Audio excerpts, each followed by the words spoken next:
और रावण नंदी से कह रहा है मुझसे गलती हो गई, मैं तुम्हारे हाथ जोड़ता हूं। नंदी ने फिर कहा हाथ जोड़ने से होगा क्या, हाथ तो दबा है कैलाश के नीचे, होगा क्या। लोग कहते हैं जब सारे सहारे समाप्त हो जाते हैं तब लोग कहते हैं मेरा अंतिम विश्वास मेरा भगवान है। बोलो सही है कि गलत है।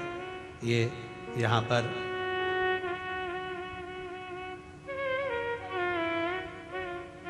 राहुल कुमार जी बैठे हुए हैं। राहुल जी कहाँ गए?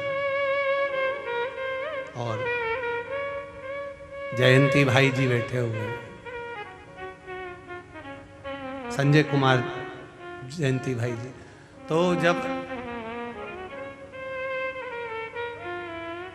महाराज जी इन्हीं के स्वास्थ्य में गड़बड़ हो गया था,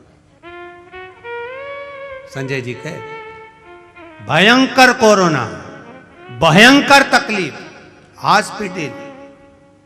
डॉक्टर ने भी जवाब दे दिया जब इनकी धर्म पत्नी की आंख में जल भर गया कि अब कुछ भी नहीं बचा, तब महादेव उसे प्रार्थना करी। टीवी के सामने बैठकर शिव महापुराण की कथा सुनते सुनते कहा तेरी कथा में करवाऊंगी, बस इनको अच्छा कर दे। ये शिव है।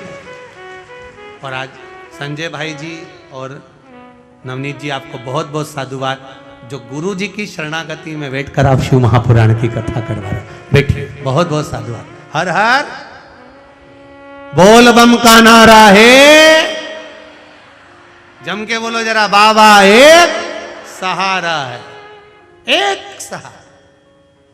आपका विश्वास, आपकी दृढ़ता, ये छोटे से कस्बे में ये शिव महापुराण की कथा जरा विचार करिए। जो भूतों ना भविष्य थे, कभी सोचा ही नहीं होगा कंजरी वालों ने, हालोल वालों ने कभी नहीं सोचा होगा कि कथा हमारे क्षेत्र में हो जाएगी। पर भगवान ने ये मौका दिया है, तो इस मौके में जब गेंद आई है तो ऐसा चौका लगा लो कि ग्राउंड के बाहर ऐसा चौका लगा लिया। मौका दे भगवान तो भजन का ऐसा चौका लगाओ, ऐसी भक्ति का चौका लगाओ कि भगवान भी कहे कि ये मेरा आनंद सुख पा रहा है। हाथ दब गया लंकाधिपति का, रावण का हाथ दबा, चीख रहा है, चिल्ला रहा है, पर वो निकल नहीं रहा। नंदी से कहा नंदी मुझसे गलती हो गई, मैं तेरे हाथ जोड़ता हूं, क्षमा मांगता हूं। नंदी कहते हैं मुझसे क्षमा मांग कर क्या करोगे, मुझसे क्षमा मांग कर क्या करोगे। गलती वक्ता कभी नहीं कहेगा कि आप मुझसे क्षमा मांगो, वक्ता कहता है कि आप शिव की शरणागति में जाइए। जो वक्ता तुमसे कहे कि तुम मेरे पास में आओ, मेरे पास बैठो, मेरे करीब में आइए, मेरे नजदीक में आइए, मेरे पास आकर बैठिए, वो श्रेष्ठ नहीं हो सकता।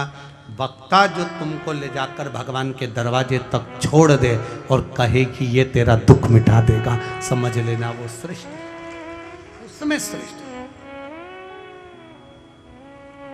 करो भजन, हाथ दबा लंकाधिपति रावण का। नंदी कह रहा है मैंने तुझे समझाया, तू समझा नहीं।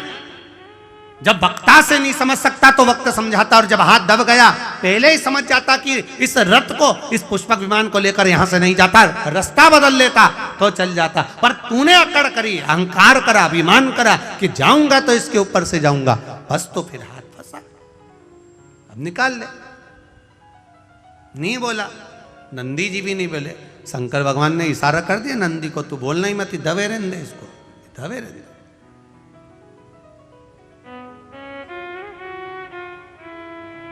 जब अभिमान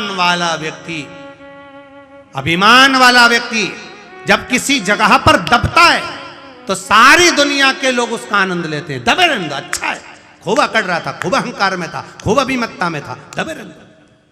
महादेव उस समय पर नंदीश्वर से कहा तो रुक, इसका अभिमान तोड़ना जरूरी है, जब तक इसका अभिमान नहीं टूटेगा तब तक ये मेरा नहीं होगा। मुझे मेरा बनाने के लिए अभिमान का त्याग करवाना जरूरी है। और महाराज हाथ जब दबा रहा, चिंगारता रहा, तब रोता रोता भगवान शिव की स्तुति अब करने लगा। अब स्तुति शंकर की कर रहा, अब शिव की स्तुति। शीश पे गंगा है, गले में रुद्राक्ष माला है, शेषनाग सर्प तुम्हारे कालिया गले में पड़ा हुआ है। हे शिव करुणा करिए, हम तो आपके हैं, हम जान नहीं सकते, हमसे गलती हो गई, क्षमा कर दो। तब देवाधिदेव महादेव ने पाँव के अंगूठे को ऊपर करा, तब रावण का हाथ बाहर निकला। निकलते से रावण बाहर निकलते से ही शंकर जी से बोला, तुम्हें क्या चाहिए?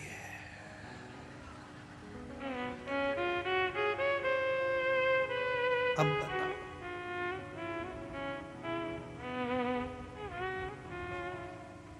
तुम्हें क्या चाहिए?